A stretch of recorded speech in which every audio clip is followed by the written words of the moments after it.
etc. Gustaríame antes ler, facer unha referencia a estes pilares, ler o que no seu momento, cando se creou este grupo de Legal, o que escribiu de alguma maneira o seu cuadriño filadete como foi ese mentanianse chamado Armando Requeixo. É dicir, quizás ao meu paso estou cometendo unha especie de herexía litúrxica que estou utilizando un traballo tecnolóxico. Algún día, non sei se en outros lugares, pero por lo menos aquí no momento non separar, pero en outros lugares xa sucede, sustituiránse a mellor ese tipo de libros, quizás eso con este tipo de traballos tecnolóxicos, non sei. Perdón por esta especie de herexía. Dicía, existe un lugar no mundo onde todo se derruba en luz, onde o tempo desorballa os prados, as estrelas arden sobre o medo e o mal, e treman as vagas nos budios escuros. Existe esa xeografía escolleita por un anxo e salvada na luminter de amor desesperado. Existe e chamase os Vilares. Esta terra trapaceira entretete fías de sonhos e palabras. Aquí o leite, o centeo e a luz da aurora nutren o verde dos poetas para que oian facer canto hai.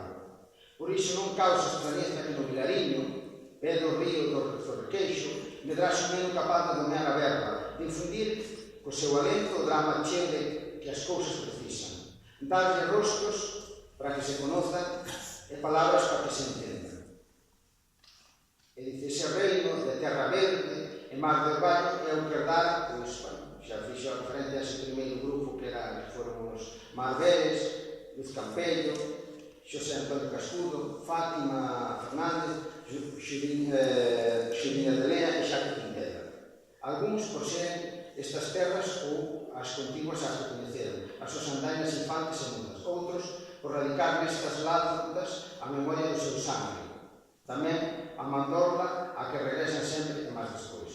Ben, non vou ler máis, que queira consultalo pode entrar no blog Criticaria de Armando Requeixo e aí verá, porque é unha verdadeira fermosura. Como digo, vimos xa o que é para central, a verdade é que para o xurado foi unha tarefa difícil escoller, porque foron moita cantidade, creo que máis de 150, a verdade é que agora mesmo non lembro, pero creo que máis de 150 e ademais de calidade. Pilariñas que chegaron dende distintos lugares, non só aquí de Terrochaga, senón incluso de Portugal, de Valencia, en fin, o que eu digo, as pilariñas xa é un feito universal. Ben, entón, agora temos antes teño que facer un apuntamento, é que para como premio para as pilariñas temos unha figura feita por unha artista que hoxe non nos pode acompañar, desgraciadamente, pero que si nos deixou aquí